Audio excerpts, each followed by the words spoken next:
Kapag ako po ay nanalo kapitan dito sa ating barangay, marami po akong magiging project. Ang kauna-unahan ko pong magiging project, ipapagawa ko po ang bahay ko.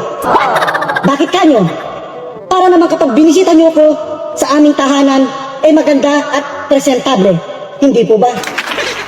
Ang pangalawa ko pong magiging project, bibili po ako ng magandang sasakyan. Bakit kanyo? Para kapag kailangan nyo ang tulong ko, madali ko kayong mapupuntahan. Hindi na po maglalakad ang inyong kapitan. Ang pangatlo ko pong magiging project, bibili po ako ng bagong cellphone. Yung latest po, iPhone 15 Pro Max. Bakit kanyo?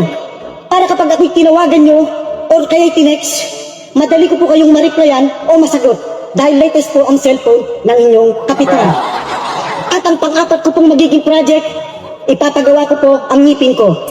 Ipapabrace ko po or kaya ipapabineers. Bakit kanyo? Para naman kapag ngumiti ako sa inyo, maganda at hindi ngiting aso. Kaya sa darating na halalan, huwag niyo pong kalilimutan. Dating malakas mamulutan, ngayon ay manunungkulan. Nandito na ang ating pang